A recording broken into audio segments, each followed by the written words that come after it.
Okay, this is Grant Takes Command 2, which is from MMP Games. We're playing the Scenario 11, the full 1864 Overland Offensive with the Shenandoah Valley extension.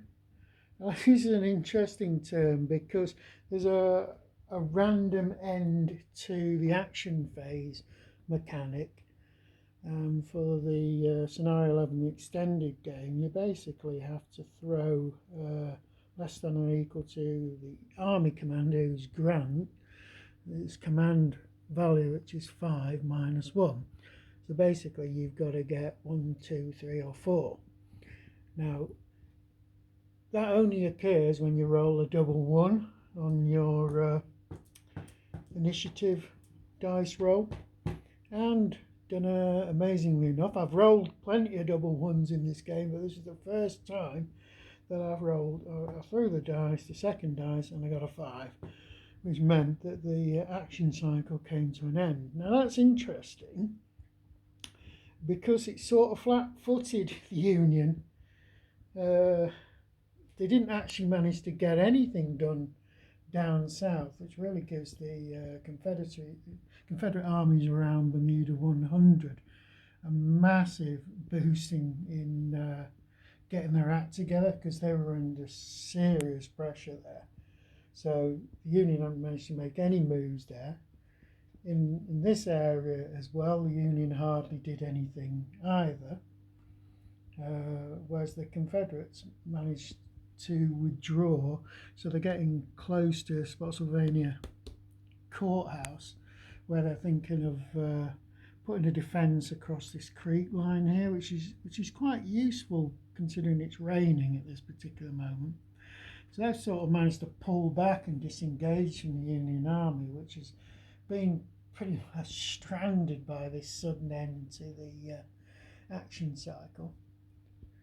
We did have quite a bit of action in the Shenandoah Valley, where the Union managed to complete all their moves and the Confederacy did some of theirs. Now, the reason this happened the way it did is because I find that having all these different units on the board, there's probably about 50, 60 different units on this board at this particular moment, and I find that if I have to sort of say, all right, which is the optimum move, say I've got 40 Union units, which is the one I've got to move first, I get this horrendous analysis paralysis. So what I've sort of been doing is saying, all right, let's do all the Shenandoah stuff first, and then do all the Bermuda 100 stuff first, and then do the wilderness stuff. Unfortunately, that sort of backfired on me this term, because I ended up basically doing the stuff that was the least important for the Union, and missing out on the important moves.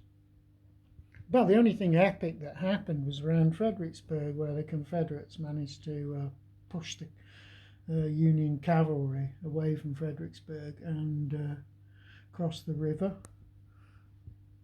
And foolishly, the Union cavalry decided to fight the first battle, and they got a bit badly mauled, and eventually they did a cavalry retreat on the second Confederate attack.